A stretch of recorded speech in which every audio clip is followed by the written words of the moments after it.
Yo, yo, yo, yo, yo, everybody, welcome back, welcome back. This is Dust Off the Cartridge, Volume 2, Episode 12.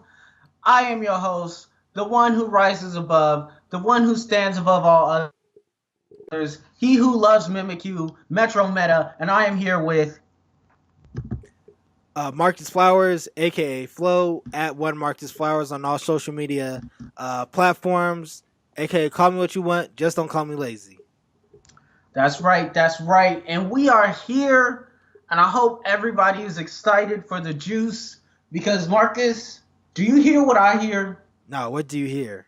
I hear a bunch of PC gamers yelling because today Epic Games got on the hot mic at GDC and announced that they are stabbing everybody in the back, and they got them a brand new collection of some of the hottest games coming out on anywhere exclusive to the Epic Games Store. They got After Party, Ancestors, the Humankind Odyssey, Beyond Two Souls, the infamous Beyond Two Souls, The Cycle, Detroit Become Human.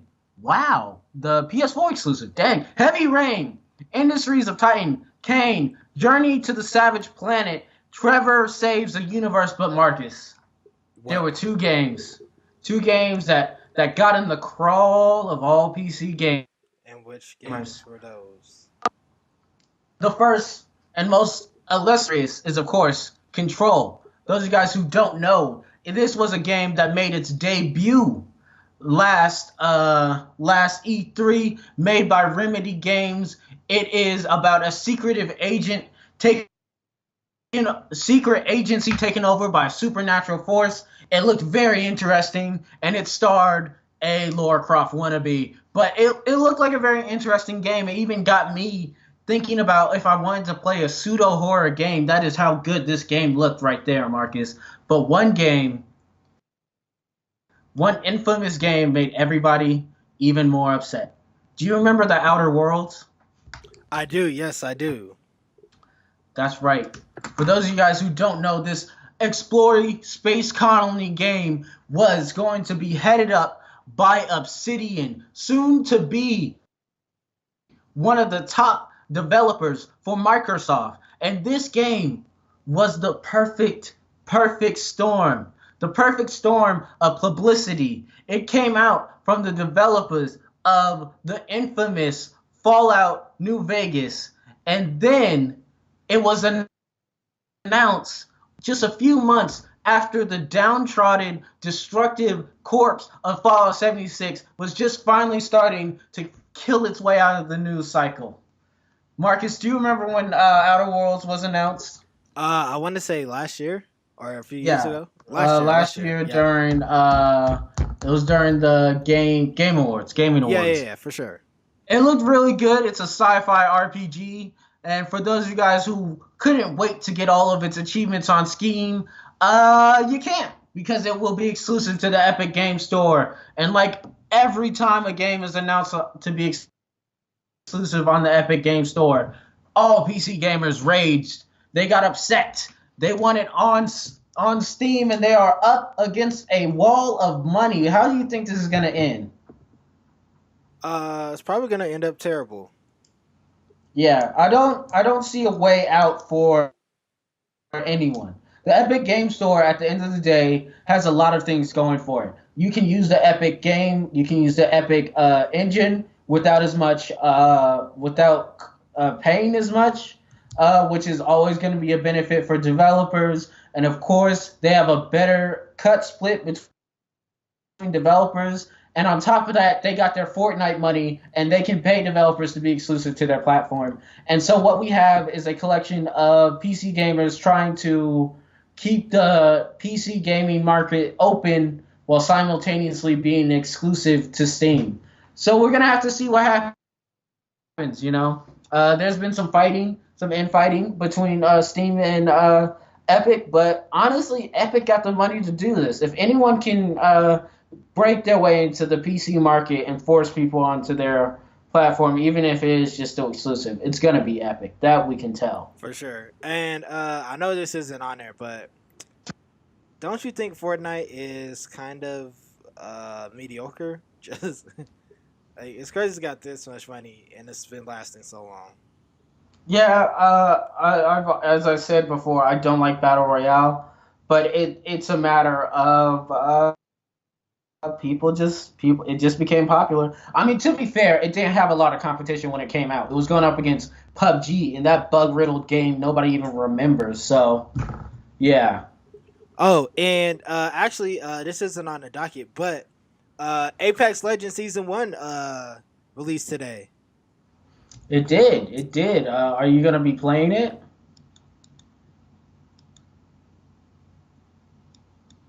Marcus? Yeah, I said probably. I'm not sure yet. I'm so backed up on games, and I know next month is going to be crazy hectic when it just comes to video games in general. So I'm probably not going to play it. I'll probably hop on when I have some time this summer. But probably not. I'm also not very good at it yet, so I still wanna practice a little bit. Yeah, yeah. What games? We'll talk about it later, but I want to hear what games you're looking forward to next month. But let's go on to COD, which is following in the path of PUBG and Fortnite and going to mobile. Marcus, how do you feel about this? I definitely feel like it is long overdue.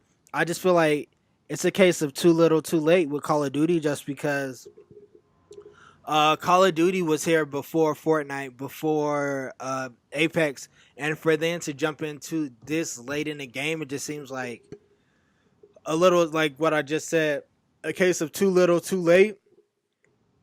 And what do they have to offer that Fortnite and Apex doesn't have to offer? And besides, I just feel like their price point would be too high when it comes to just like season passes. And also, I just am not a fan of mobile battle royale games. Like it's just it takes up too much of my battery. It takes up too much time.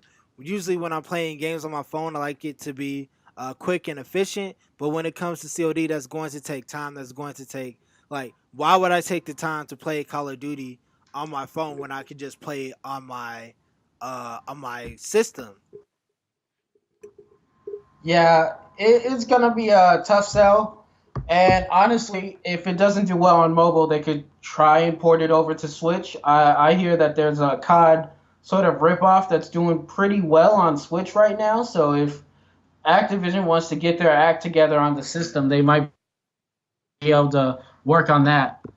But moving on, The Simpsons, which is, to be fair, the Nostradamus of television at this point, actually had an esports themed episode featuring League of Legends. Um, a Riot Games esports consulted with the writers of The Simpsons for an accurate representation of the video game in the episode. So Bart will be a one trick who loses his lane, rage feeds, and trolls and grease his team, of course, who portrayed the gaming and esports better.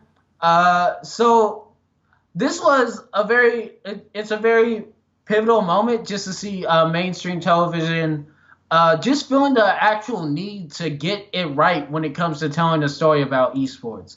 Just want to be like, we need to make sure that the way we are portraying this sport needs to be accurate to what it's like instead of just memeing it and making fun of its culture.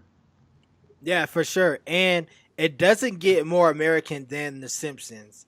Literally, The Simpsons have been a TV show since the late 1980s. So for just them to be still around, and not only still around, but to adapt to the times, it just goes to show and prove that it just goes to show and prove that the rising popularity of esports, that esports is not some just niche thing that a few people are that are a part of with the code. It's just like, no, this is mainstream America now. This is esports are now a part of mainstream America, and that's just like great for it's great for esports. It's great for people who are interested in esports, and it makes complete sense. And credit to the Simpsons for taking a risk on something as big as esports, or something I don't want to call it risky anymore, but such as risky probably to their audience that is unfamiliar with the genre, with the culture of electronic sports, and it just goes to show that this is probably just the beginning when it comes to the involvement of esports and consultants when it comes to the medium of television or just original content or an original storytelling when it comes to esports. Yeah, yeah. But moving on to our next story, Splatoon 2, a game that did fairly well when it launched, one of Nintendo's newest franchises. It seems like they're trying to get more life into the game, to give it one extra boost before they send it off and work on Splatoon 3. So starting March 19th, which is past, through March 28th, which is this Thursday, you can save 20% on the digital version of Splatoon 2 for Nintendo Switch, and percent that 20% cut also comes with a Switch Online membership, which of course you need if you want to play Splatoon 2 for 12 months, which is honestly a pretty good deal. It comes out to about 67 dollars last I checked. So I actually we'll talk about this a little bit later, but I downloaded it, I played it. Splatoon has always been a franchise I'm very interested in, especially after they made the Biggie and Tupac references and the Octo expansion. So it's very good to see Nintendo still supporting that franchise, especially since I know the fans want it to continue to be supported and continue to get money. Marcus, have you been able to check this out? I haven't. I haven't checked it out. Have you? Have you played the demo yet? I played a little bit last night, yeah. How'd you think? How'd you think about it? It was fun. It was a lot of fun. Splatoon, of course, it's a very different FPS experience, which I thoroughly enjoyed. It's more about covering the ground in ink as opposed to taking out enemies. But even still, I found that when you do go up against somebody who is really good, or you go up against an enemy, it was a lot of fun. And it was just, it had a very interesting gaming loop of you playing, getting up a level, going to the shops, and buying new gear. And the community, of course, was always open. You know, you couldn't walk down the street without seeing a community player that had a sign that said "Welcome new Squidlings, welcome new kids," and that's always great to see in a gaming community. Yeah, for sure. Are you going to get Splatoon? No, Splatoon 2. I am still debating it. I'm debating it. It's gonna see I can if I can get the money together. I want to get it just because it also comes with the 12-month online, which will be very helpful. So I can get some save files, some online save files for my game. So I feel a bit safer, and of course access to the retro games. So it's definitely a Yeah, good deal if you can get it. yeah, for sure. I would much rather just the Nintendo Switch Online. Although Nintendo Switch Online isn't that good, so they still need to work on that. But yeah, I wouldn't get Splatoon 2, but I would be interested in some of the games that were talked about today that we will get to later. Yeah.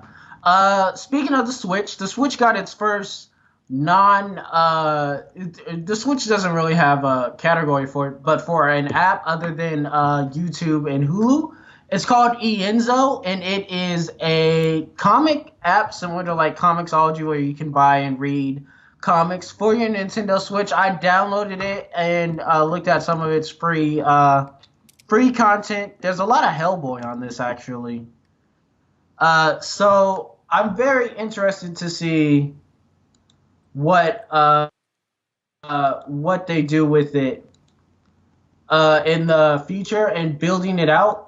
Um, Yeah, for sure. I am not very interested in another comic book app just because I already pay for. I already have Comixology. I already have Marvel Unlimited. I already have DC.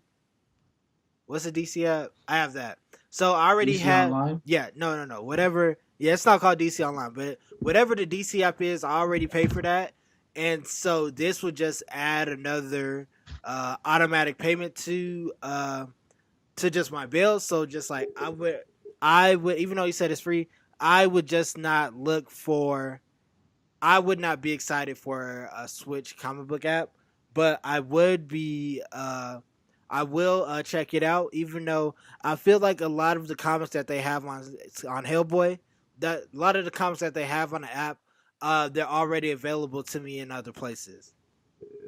Yeah, they definitely need to come up with a better angle for it, other than just it's on Switch. But then again, just based on the name and the system it's on, I'm not exactly sure that they're marketing it towards American comic readers. But we'll have to see.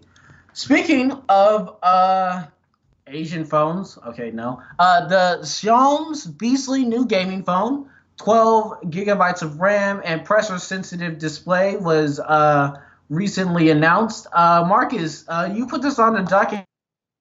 Is this something that's interesting to you? Yes, it is. Just because I know I talked about how I'm not earlier how I'm not a big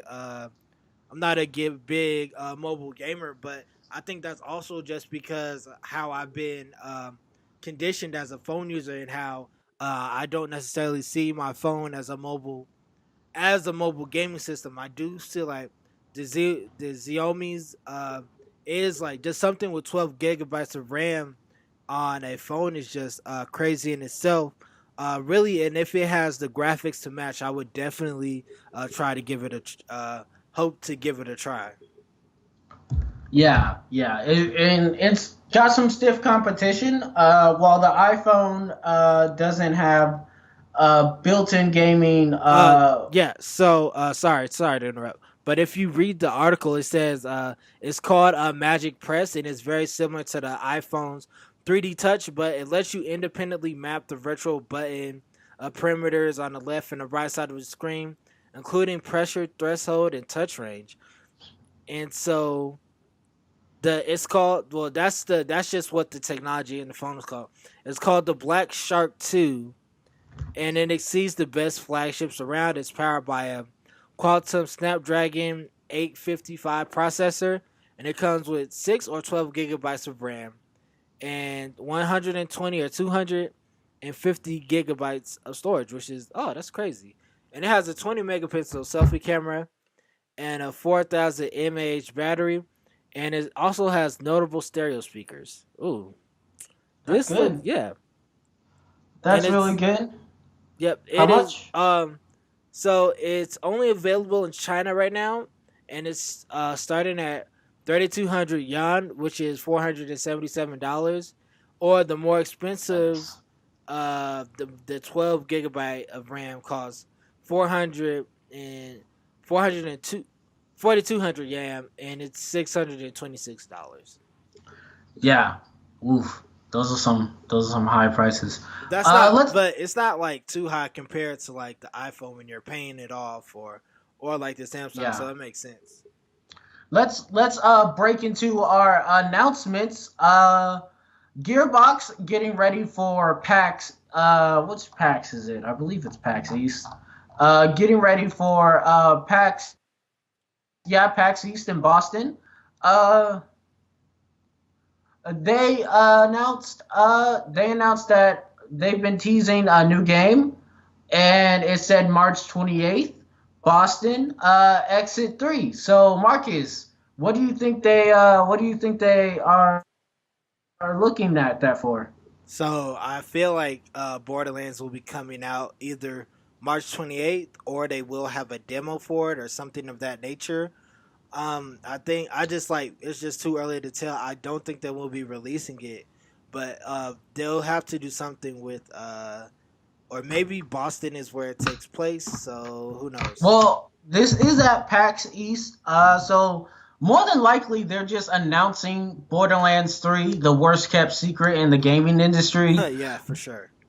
But it's gonna be interesting to see what they do to the franchise to get it back on top. As many people will remember, Borderlands was the core. It was the very first looter shooter that really got this genre going. It's the forefather for things like Anthem, Destiny, and the Division 2, and it's coming into a way more crowded gaming industry. So they're definitely going to have to move up and shake in order to get it back on top. Yeah, for sure, for sure. Moving on, Marcus, there was a Nindy show today. Did you happen to catch the Nindy showcase?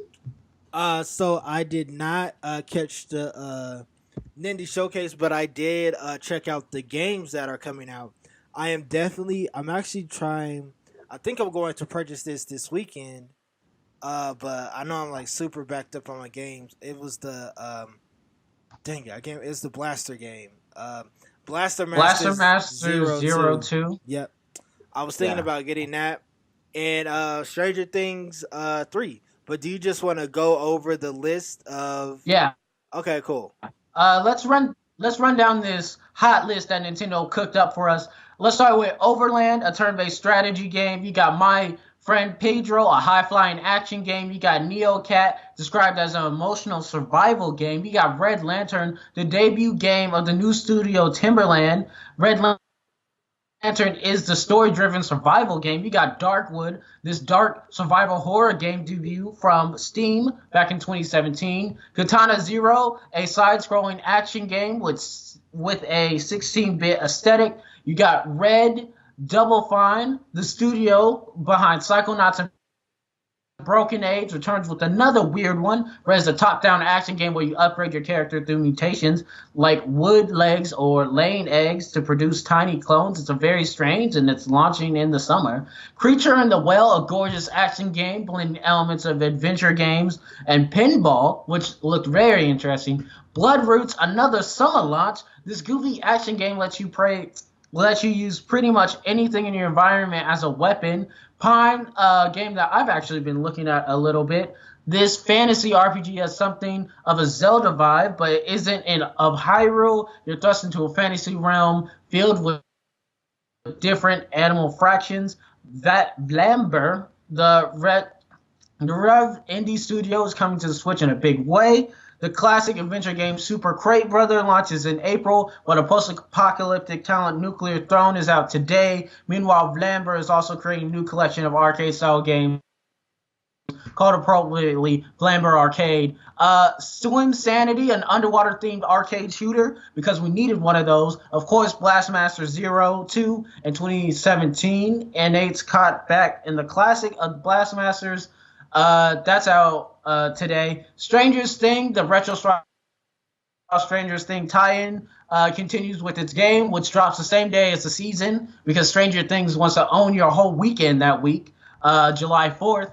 And of course, the two gems, the standouts of the entire show are Candace of Hyrule, the big surprise of the event, Candace of Hyrule, a new Zelda spin-off from the studio behind the cult hit Cryptic of the Necro Dancer. It's out this spring. So that alone is very interesting, because it means that Nintendo not only lets somebody else use the Zelda IP, but indie studio nonetheless. Nintendo really out here being crazy, but not as crazy as Microsoft, because even in other people's events, Microsoft wants to remind people that the Xbox is here to stay. So Yikes. Cuphead How hits unfortunate. Yikes. Yikes. Cuphead hit Xbox One and PC as a Microsoft exclusive. It had distinctive 1930s animation style, straight out of a Walt Disney book. And have you seen Cuphead? Yes, I have. It's amazing. Debatable. It's a really good game. Cuphead is a really good it's a really good what's the name of it? I want to call it Hell Shooter or something. Game. It comes out for Switch April 18th. So everybody remember to not throw your Switch across the room, because Cuphead is a really difficult game. But it's a really beautiful game. It's very interesting. Marcus, how does this list look to you? It looks super dope, man. I just have to say, Cadence of Hyrule. Not a fan of that. I'm tired of the Zelda spin-offs. I'm actually Zelda looking. spinoffs. There's only like two of them on the system. Yeah, and that's too many. Oh, Stranger Things 3.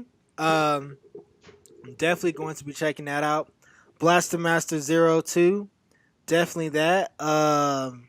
Pine, I will be checking out. Blood Roots, maybe.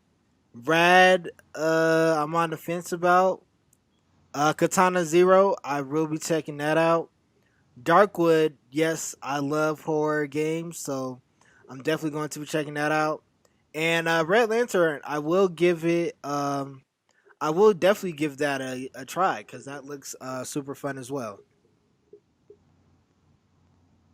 yeah, definitely a very strong Nindy list out here. Nintendo continuing to prove that the Switch is the home of all indie gaming. And speaking of people coming into the industry, Snoop Dogg and his weed uh, enterprise, Mary Jane, aptly named, launched a new esports series, Gangsta Gaming League. Now, many of you guys might remember that he did this quite a few years ago. It was a few years ago, and he actually got a custom Xbox out of that one. So it's definitely interesting to see him sticking to his guns and sticking to a hobby that he loves. Marcus, did you happen to watch it?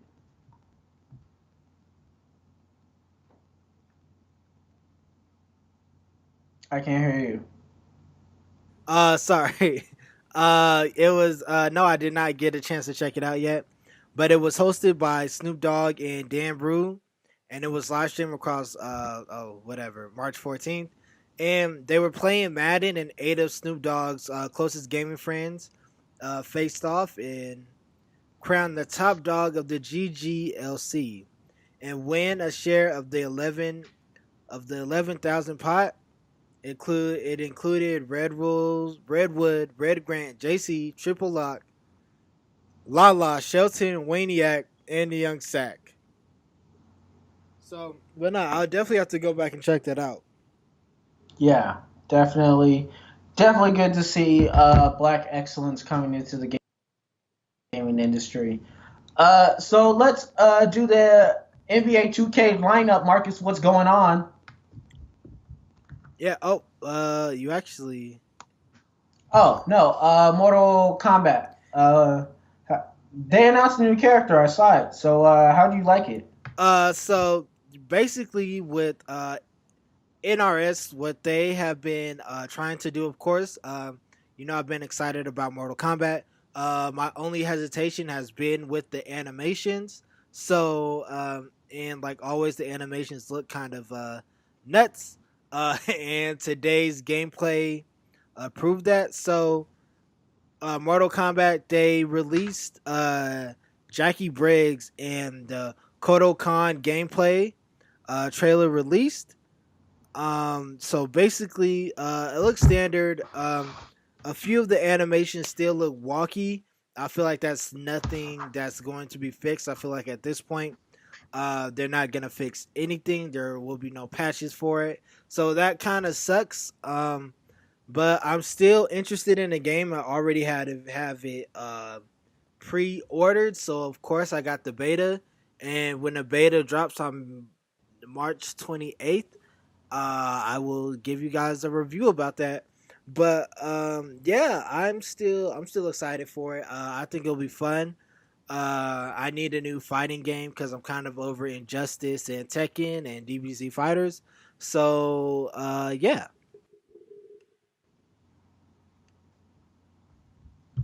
Good, good. What about NBA 2K League? Okay, so it is official. The NBA 2K League is almost back. We're 3 weeks away, and we officially have our tip off tournaments group. Tip off is the first week's tournaments. So, of course, you have 7 groups. In Group 1, we have Raptors Uprising GC, Mavs Gaming, and Cavs Legend GC. Group 2, we have Knicks Gaming, Nets GC, and Magic Gaming. In Group 3, we have Grizz Gaming, T-Wolves Gaming, Wizard Districts Gaming. Group 4, we have 76ers GC, Heat Check Gaming, Kings Guard Gaming. In Group 5, we have Pacers Gaming, Warriors Gaming Squad, and the Hawks Talon GC. In Group 6, we have Pistons GT, Celtics Crossover Gaming, and Lakers Gaming, which is, well, of course, the Lakers are one of the new franchises. In Group 7, we have Blazer 5 Gaming, Jazz Gaming, and Bucks Gaming. And of course, last year 76ers GC won the inaugural tip-off. They defeated Blazers 5 in the gaming in the finals to spark a season-long rivalry, of course, there will be, hopefully, there'll be more instant rivalries that happen. There are several interesting matchups to watch. Group 4 with Heat Check Gaming and 76ers GC, the semifinals of last season. Group 7 and Friday's lone group sees the MVP, one Wild Walnut and Blazer 5 Gaming take on the first overall pick, Raya and Jazz Gaming. And no group looks particularly easy, except Group 5 has at least one playoff team from last season, and even Group 5 has two teams deemed contenders by many.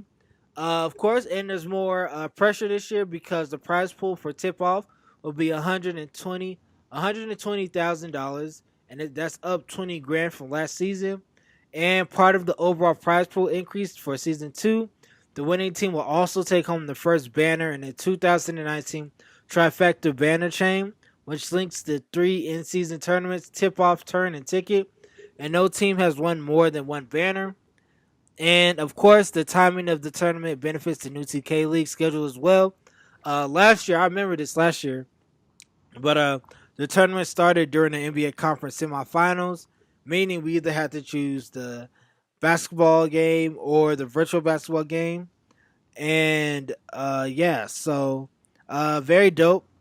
And the tip-off runs Thursday through Saturday of that first week of April, and it overlaps with the new Wednesday through Friday regular season schedule. Whereas last season, the first 2 nights of the tip-off never saw action the rest of the season. And yeah, and of course, like always, it will be happening in the NBA 2K League studios in Long Island City, and it will broadcast live on Twitch from April 2nd to April 6th.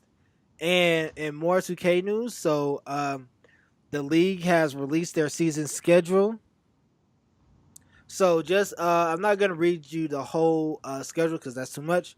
Notable matchups include a finals rematch between the champions Knicks Gaming and Heat Check Gaming in Week 1, a Mavs Gaming versus Wizard District Gaming battle in Week 2, and that pits former teammates Dimes and Day Fry, traded to Wizards Gaming in the offseason, against each other. The Subway Series matchup between Knicks Gaming and the expansion team Nets GC in Week 8, and the 2 New York teams will also compete against each other in the opening matchup of the tip-off Group 2 on opening night. So, yeah, that's it for the NBA 2K League. Things are about to go full force there. Morgan, tell us about the Overwatch League. That's right. The Overwatch League is out here. Of course, the finals are coming up. But real quick, some news. So the Overwatch League announced that all league teams will play in their home cities next season, 2020. This is really exciting. It will definitely split up the divisions a little bit more, make them feel a bit more distinct. We can all remember back in early days of Overwatch, back when the Korean division used to just be some mythical place on a hill to some people. So I'm interested to see how this changes. I still would like to go to an Overwatch League game. Maybe we'll have to see if we can do that eventually. But super exciting. But moving on, the finals for Stage 1 are, of course, coming up. This is going to be really, really fun because these finals mean who will be the Stage 1 playoff winners and win a prize packet of $500,000. You know, with $500,000, they could put 2 kids into college. So that's going to be super exciting. Going into the finals, we have Seoul Dynasty versus New York Excelsior on Thursday, followed up by Boston Uprising going up against Vancouver Titans. Anybody who knows anything about these teams, they got their eyes on two teams and two teams alone. New York Excelsior, the number one team from last year. They were the most consistent winners overall and have one of the hottest DPS lineups I've ever seen in my life. Pine is a beast. Going up against Seoul Dynasty, who broke my heart and deserve to be crushed. And Boston Uprising, who also broke my heart and also needs to be crushed. Hands down, I'm giving this to New York and Vancouver. Seoul and Boston, they're good. They're not anywhere near the level of those two teams. But the really fun matches and really exciting new matches come up on Friday with the Atlanta Reign headed by their number one player, DeFran, going up against Philly Fusion. I don't know if I could call it. Philly has always been that wild card, that wild team that really, they can really upset some people. So hopefully, putting my money on Atlanta. And then we finally have San Francisco Shock going up against the Toronto Defiant. I'm going to go with Shock. They've been doing pretty good this season. And then, of course, we can't tell the Saturday and Sunday matches without knowing it. Hopefully, if Blizzard plays their cards right, we can get the finals to be New York versus Vancouver. That's if they don't knock themselves out on Saturday, though. But we will have to see. We will have to see. Yeah, for sure, for sure. So now is game talk. It's going to be kind of hard to talk about this game because I know neither one of us has played it, but we've seen the reviews about it. I'm sure you've watched gameplay about it. Division 2. Yes. Marcus, you don't remember the first Division 2? I do. I was not a fan. I'm not a fan of Division, period. I think it's very stupid. But some people like it. It has an 81 on Metacritic, which is kind of surprising. But yeah, I just what do you not like the gameplay or the premise? I don't like the gameplay. The gameplay is very clunky. I don't like the way it feels. So like the third person gameplay, third person shooting, or just like the way it shoots? Not the way it shoots is weird. I'm fine with third person. I just don't like the way it shoots. Yeah, the Division to me has always been pretty interesting. I've always believed that the Division is a good ideal, like the premise alone for the Division, the ideal of Americans having to have to fight to get back their country is something that is naggingly coming close to existence. But I don't see. It's one of those games, and it's similar to Destiny in that its premise it seems so good, and then it wasted by focusing on lore and not telling an actual story. But yeah, the Division 2 is out. Check it out if you like it. I'm not a big fan of those looter shooters, especially the ones that don't have story. I think I'll wait for the original to come back with Borderlands. Yeah, for sure, for sure. I feel you there. But next, so not heavy, not too much heavy game talk. But before I move on, what games are you looking forward to that come out either this month or in April? This month is over. Let's see what games come out in April. 1 minute. I am excited because there will be a announcement for Persona, or at least they promised us. There will be an announcement for Persona this year. This at the end of this coming month. So super excited to see what they have for that. let's see if I can find a list of. Can't see. Here we go.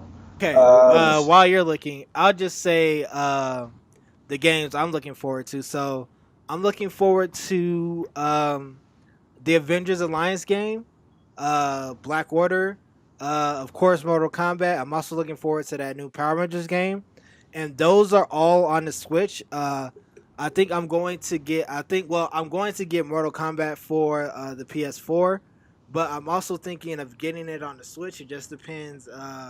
It depends where. It just depends how much money I have left over. Um, but yeah, I'm really looking excited. I'm really looking forward to the Avengers game, just like around just with it dropping around in game and just having a an Avengers RPG again on a system is very dope. After like I want to say like a 10-year break. I could be wrong. I could be mistaken. So, but yeah, I'm looking forward to that. Those are the games Yeah, I'm looking forward to. just looking up at the April lineup, I'm not seeing anything really grabbing my soul. Really until this summer when Fire Emblem Three Houses comes out. But hopefully, something surprises me. But let's get into our boss battle real Wait, quick. wait, wait. Before we get into the what games are you playing right now? Splatoon. And that's it. Yeah. Okay, I am still on Star Fox Battle of Atlas. Still working my way through Devil May Cry, NBA 2K, and I'm thinking about getting back into WWE just because WrestleMania is coming up. So just playing that game.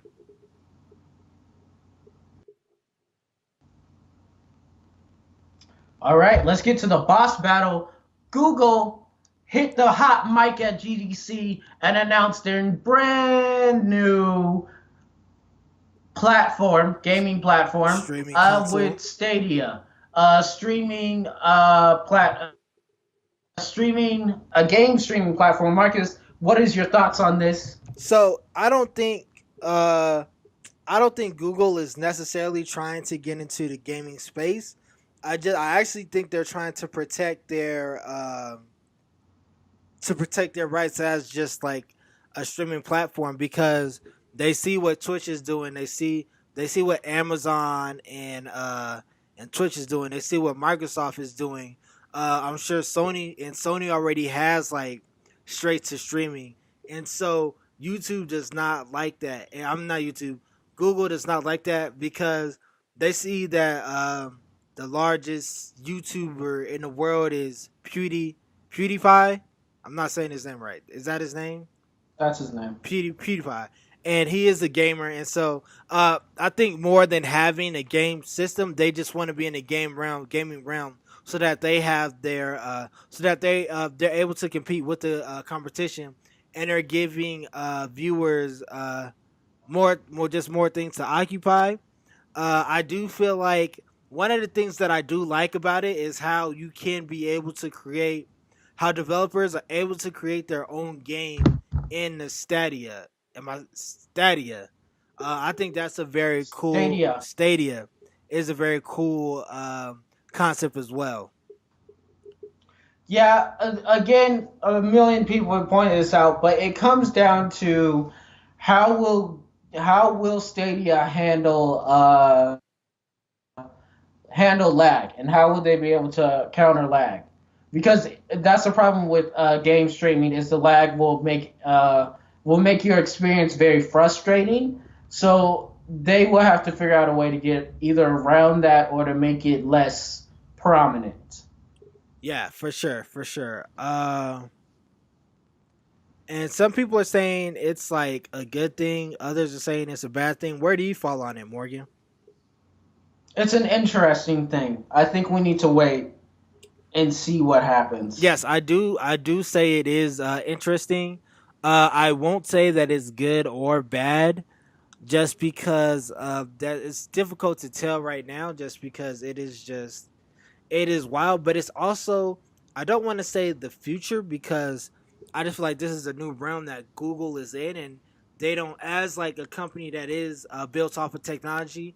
I just don't want to give them that much credit yet, but I do feel like we don't know like the cost about it or how well it will perform, and also because you have to take into account that with people playing the Stadia, of course, there's going to be a lot of people clogging up Google servers and how it will affect YouTube, and so that's just how it is. But I do think it is good how you can directly stream to the internet, but yeah, I think we really will just have to wait and see.